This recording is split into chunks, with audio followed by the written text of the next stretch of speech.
We've already discussed the two main theories for being overweight, the fat fairy theory and the genetic theory.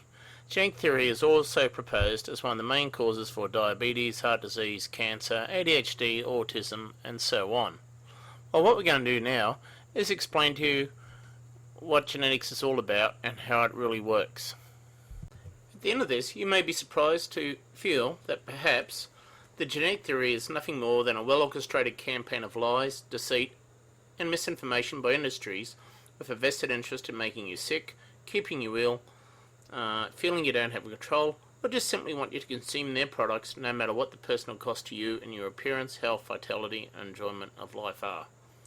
You'll discover that the way genetics is discussed by your doctor and in the media and the various alleged charity health organisations may be nothing more than a false and deliberate attempt to fool you. So you feel helpless and don't take personal control. We are going to do a very quick course in genetics. Genetics 101.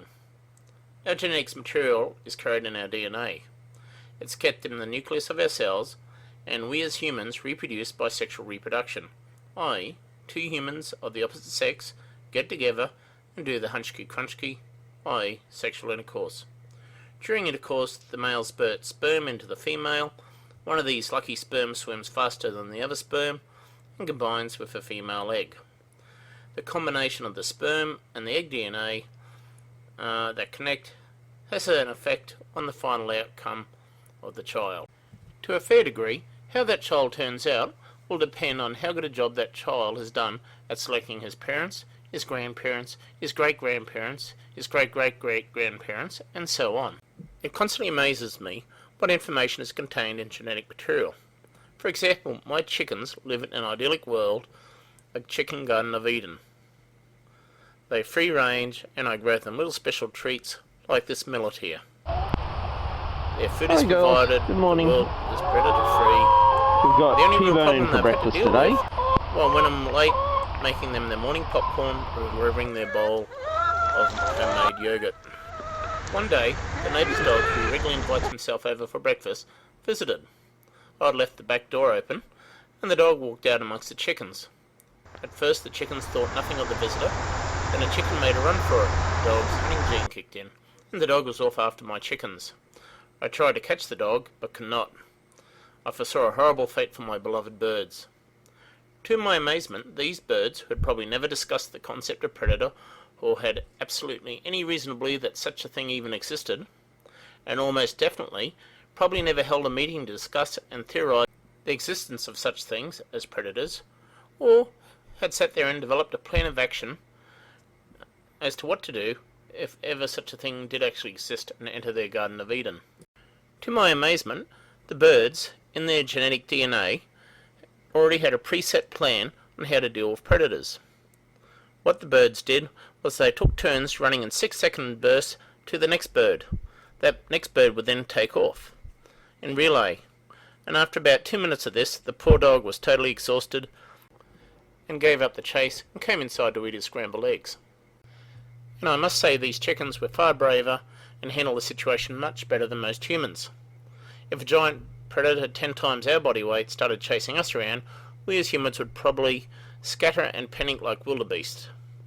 And we know what happens to wildebeest when they get chased by lions. They get eaten.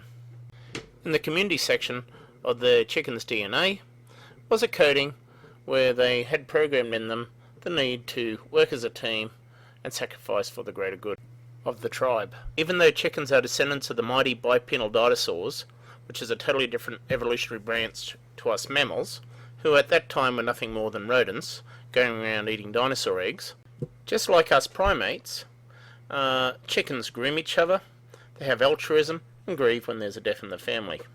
For those who aren't up to speed with chickens, chickens that lay eggs are actually females, and just like human females, female chickens love nothing more than being held in a big strong man's arms and being hit with crest on the back of the neck. So these group animal behaviours were in the DNA code a long time ago.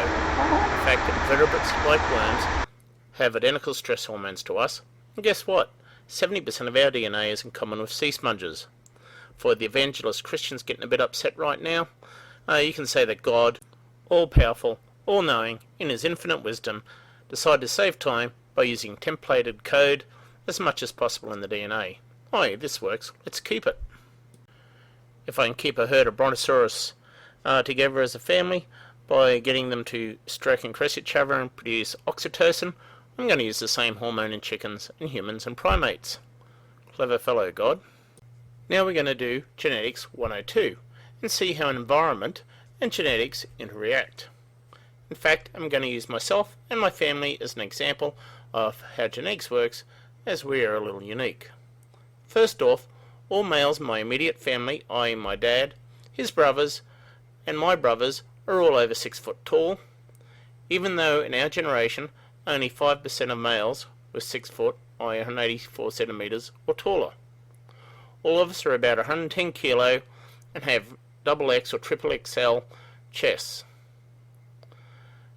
Only 3 per thousand of the male population have size 13 feet. All my brothers, my dad and his brothers has size 13 feet. In fact, to make them a little bit more unique, we either have triple E or 4E whipped shoes, making our feet even more unique. And that's one reason why we as a family haven't pursued a career as Kmart sock and sandal models. As further power of genetics, there are very few blonde males. 3 out of 5 of my brothers are blonde, and 2 out of 3 males of my father's generation are blonde. So wow, our genes make us really tall and big. But interestingly, when I lived in Melbourne years ago, the local fruitier was a little 5 foot tall man with bowed legs, and had been one of the Italian immigrants that left Italy after World War II.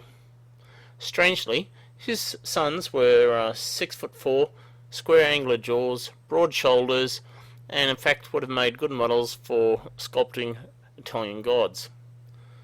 One day I asked him why the difference. Well, apparently when he grew up as a child in Italy, his family lived inside a cave and lived off moss. So within that range of genetic potential, I'm sure if my father or my generation had actually raised themselves in a cave living off moss, we'd probably be 5 foot tall with bowed rickety legs as well. But in terms of the power of genetics, to give you an idea, my son is so similar to my little brother that when I saw this photo on the wall at my mum's, I asked my mum where she took the photo of my son, to which she replied it was my little brother. In terms of female offspring from my parents, 100% of all females are blonde, tall, achieve academically and athletically, and yes, it's a myth that beautiful women are generally dumb. The world is a cruel place. Fact is, beautiful women are generally more intelligent. Why? What we humans consider beautiful is genetically encoded into our DNA. So beautiful women throughout the millennia have generally got to choose who they mate with. And in the female DNA is a selector where they tend to go for intelligent, athletic, warrior-type males for flings and affairs, and wealthy males, which is also part of intelligence, either for the offspring source or the food source for the offspring of their wild flings. So through the millennia, the offspring of attractive women, which is attractive by the genetic coding in our brain telling us what is attractive and what's always in the media as attractive, have tended for thousands of years to be able to have physically and aesthetically blessed children with a good food source to match the gene pool that they've selected from. The same applies for athletic males. A very common myth, the dumb jock. I did a research project on this way back in 1980, and the American President's Council did a study on this, and what they found was college level athletes perform 25% better than the average student. That is not to say that they're athletes that aren't necessarily rocket scientists, but overall athletic males perform better academically than non-athletic. Now please go to the next chapter, Genetics Part 2, and see how environment affects genetic expression. Here you will develop a full understanding of how genetics affects weight problems, intelligence, arthritis, diabetes, ADHD, cancer rates, and so on, and what you can do about it.